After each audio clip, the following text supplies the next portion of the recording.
दोस्तों, तमाम विरोध के बाद वक्फ संशोधन बिल पास हो गया, अब कानून भी बन चुका है। लेकिन पूरी तरीके से जिन जिन नेताओं ने इसका समर्थन किया, भारतीय जनता पार्टी का साथ दिया, अब उनकी मुश्किल बढ़ती चली जा रही है। जिस तरीके से नीतीश कुमार ने सदन में समर्थन किया, अब सबसे ज्यादा नुकसान उन्हीं को उठाना पड़ रहा है, क्योंकि बिहार में अगले कुछ महीनों बाद चुनाव है और तमाम उनके पार्टी को जो नेता हैं वो छोड़कर चले जा रहे हैं। अब उनके पार्टी के एक नेता हैं जो सुप्रीम कोर्ट का रुख भी कर चुके हैं और कहा कि पार्टी ने तो सदन में समर्थन किया, लेकिन मैं इसकी लड़ाई लड़ूंगा। दोस्तों, जब से वक्फ बिल पास हुआ है, कई लोग सुप्रीम कोर्ट पहुंचे हैं। सुप्रीम कोर्ट में याचिका दायर की गई है। अब सुप्रीम कोर्ट कुछ याचिका पर सुनवाई भी करेगा। लेकिन जेडीयू के मुस्लिम नेता साफ तौर पर यह कह रहे हैं कि पार्टी ने समर्थन करके बड़ी गलती कर दी है। क्या नीतीश कुमार को बिहार में बड़ा नुकसान होने जा रहा है? और जिस तरीके से चंद्रबाबू नायडू ने भी इस बिल का समर्थन किया, अब उसके बाद पूरे देश में विरोध प्रदर्शन भी हो रहा है। All India Muslim personal law board ने साफ तौर पर यह कह दिया है कि 22 अप्रैल से इसकी शुरुआत होने जा रही है। बड़े पैमाने पर जेल भरो आंदोलन भी होगा। लेकिन आखिर बिहार से क्या खबर निकलकर सामने आ रही है और जेडीयू के मुस्लिम नेता सुप्रीम कोर्ट क्यों गए? क्योंकि नीतीश कुमार ने इस बिल का सदन में समर्थन किया।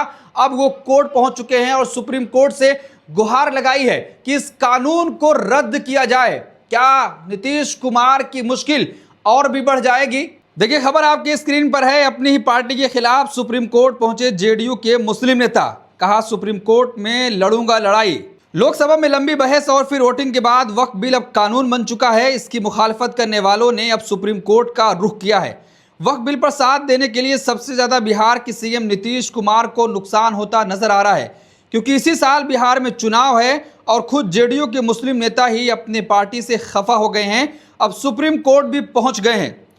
दोस्तों, जिस दिन जेडीयू ने इसका समर्थन किया था, उसी दिन कहा जा रहा था कि सबसे ज्यादा नुकसान अगर बिहार विधानसभा चुनाव में किसी को होगा तो नीतीश कुमार को होगा। उसके बाद से लगातार कई मुस्लिम नेताओं ने जेडीयू से इस्तीफा भी दिया और साफ तौर पर नीतीश कुमार पर यह आरोप लगाया गया कि उन्होंने जो सेकुलर होने की बात कही थी, पूरी तरीके से अब वो भारतीय जनता पार्टी के जो उनकी सोच है उसके साथ वो खड़े हुए नजर आ रहे हैं। देखिए, विपक्षी पार्टियों के साथ साथ जेडीयू के मुस्लिम नेता हाजी मोहम्मद परवेज सिद्दीकी ने भी वक्फ संशोधन एक्ट के खिलाफ सुप्रीम कोर्ट में याचिका दाखिल की है। हाजी मोहम्मद परवेज सिद्दीकी राष्ट्रीय अल्पसंख्यक आरक्षण मोर्चा के राष्ट्रीय अध्यक्ष भी हैं। सिद्दीकी वक्फ संशोधन एक्ट पर अपनी पार्टी की राय से सहमत नहीं है।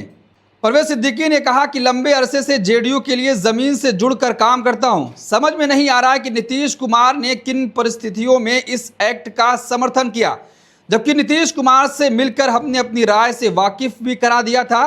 मैं इस मामले पर सुप्रीम कोर्ट में लड़ाई लड़ूंगा, जेडीयू में रहकर इस लड़ाई को जारी रखूंगा। दोस्तों, अब साफ तौर पर नीतीश कुमार की मुश्किल बढ़ने वाली है, क्योंकि जेडीयू के नेता अभी तक इस्तीफा दे रहे थे। अब एक नेता सुप्रीम कोर्ट पहुंच चुके हैं और कह रहे हैं कि नीतीश कुमार ने आखिर किन परिस्थितियों में इस बिल का समर्थन कर दिया, जबकि पहले नीतीश कुमार से मुलाकात करके सारी चीजें बताई गई थी। लेकिन उसके बावजूद भी नीतीश कुमार ने इस बिल का समर्थन किया है।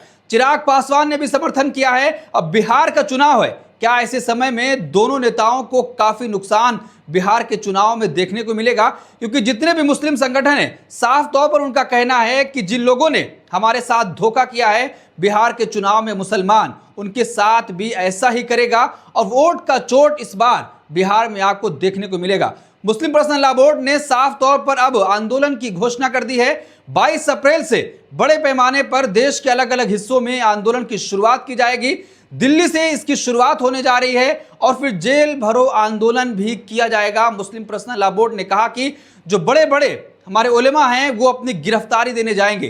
क्या जिस तरीके से सरकार से लगातार मुस्लिम संगठन ये मांग करते रहे कि ऐसी कोई भी बिल ना लाया जाए, लेकिन उसके बावजूद भी अब ये कानून बन चुका है। सरकार ने अधिसूचना जारी कर दी है। क्या सुप्रीम कोर्ट में सुनवाई कुछ होगी, या जिस तरीके से सीएनआरसी के खिलाफ भी कई याचिकाएं दाखिल की गई थी लेकिन अभी तक कुछ भी हल नहीं निकला है, उसकी तरह ही वक्फ संशोधन बिल भी सुप्रीम कोर्ट में लंबे समय तक पड़ा रहेगा। आपकी क्या राय? कमेंट बॉक्स अपनी राय जरूर दें।